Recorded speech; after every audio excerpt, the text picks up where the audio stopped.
after recently venturing into the wondrous world of Donghua and posting a few videos on some of the shows in the category, I've received a ton of recommendations to watch Link Click, so I watched it. And damn, Donghua as a genre is now 3 for 3 on banger shows. China is not missing when it comes to these original stories. However, I do have a few grievances with Link Click that weren't present with the other series I've talked about thus far, but I'll get more into those later. Link Click is a donghua that you probably haven't heard a lot about, and to be honest, it's pretty understandable why. It's an incredibly unique concept that doesn't exactly scream mainstream. Combine that with a pretty weak start to the series, and you have a recipe for obscurity. It's a show that has simply fallen under the radar in recent years, at least internationally. Despite a few scenes going viral here and there, it hasn't really maintained a substantial level of relevancy in the public eye. I mean, why bother jumping into a super ambiguous show that centers around traveling into pictures, when there are so many other well-established, already known series with simpler storylines?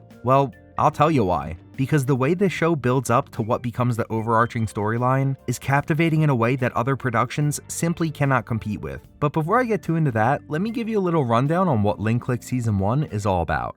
We open following our two main characters, Lu Guang and Cheng Xiaoxi, two recent college grads who own and operate a photo studio with a bit of a twist. When receiving a photograph, Lu Guang can peer into it, viewing the 12-hour period after the photograph was taken. And beyond this already extraordinary feat, Cheng Xiaoxi can enter the photos, taking the place of the photographer and effectively time traveling. With this duo's combination of skills, they can gain an understanding of situations that happened previously with little to no input from those involved. I'm sure as you can imagine, this is incredibly useful in a myriad of different ways, with the main one utilized here being information gathering. There is one main rule to follow though: don't mess with the past. It must remain untouched. Stick to the script and let things play out how they already have. A single divergence can create a disastrous butterfly effect. Episode 1 immediately showcases these powers on full display, as our duo receives a request to dive into a photo taken by Emma, an administrative assistant at a prominent games company, whose boss has been falsifying financial documents. Their goal is to gather sensitive financial information before the reports go public in the coming days. This is where our dynamic of Cheng diving into the photos and Lu being his level-headed guide on the outside really begins. And this is also where we start to get a better understanding of what it really means to inhabit another person in one of these dives. Emma is put into a precarious situation from the very beginning. She's overworked, has a creep of a boss who's hitting on her, and is missing her parents, who are overwhelmingly supportive, by the way. Cheng can deal with all the stress and awkward situations thus far, but he struggles when it comes to her family. It's revealed that he has some extensive trauma surrounding his parents, breaking down when he sees the positive and caring text messages flowing in from Emma's parents. It's clear that he's having a hard time separating his emotions from this situation, a theme that will become ever present moving forward. But Lu reminds him to stick to the script. Don't deviate from what has already happened. Don't change the past. Cheng begrudgingly agrees, falling asleep and preparing himself to acquire the financial information they were looking for in the morning. The next day, they haphazardly obtain the information, and everything appears to be well and good.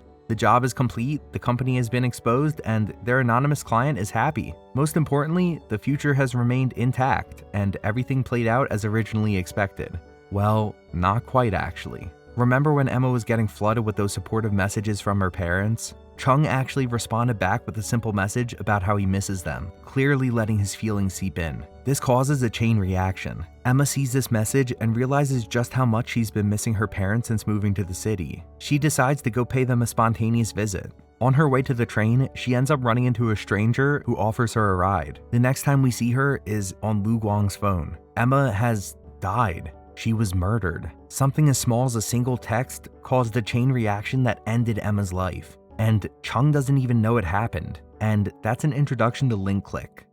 Alright, I know that ended up being pretty heavy at the end there, but from my description, it sounds like a very intriguing show at a first glance, right? But when actually watching this stuff unfold as a brand new viewer with no prior information available to us, it ended up being pretty confusing. The way people described The Lord of Mysteries is the way that I felt about this show for the first 6 episodes. They're constantly utilizing these powers with little to no explanation. I mean, at least Lord of Mysteries gave us that brief description. Here, we're just being drip-fed very small tidbits of information throughout the season until we eventually develop a pretty good understanding of what's going on. The show-by-doing style that was attempted here didn't really feel good for me personally. It felt like they were trying to establish rules while simultaneously bending those same rules in every episode. Like, damn, if you're gonna lay down the law, at least stick to it somewhat.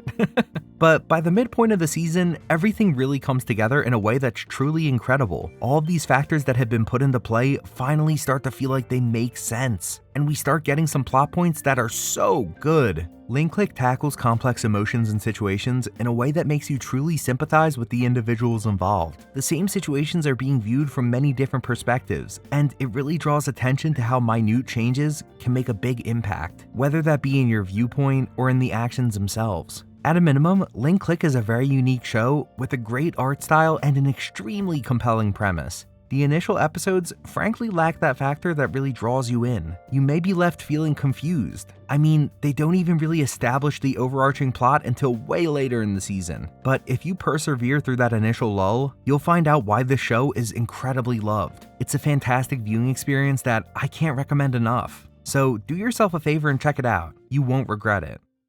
Hey everyone, I just want to say thank you if you made it this far into the video. I really appreciate it. Do you agree with my take that Link Click Season 1 is a solid watch worth your time? Or do you think it was garbage that you could pass up? Be sure to let me know what you think in the comments down below. I read them all. Be sure to like, comment, and subscribe if you want to see more stuff like this.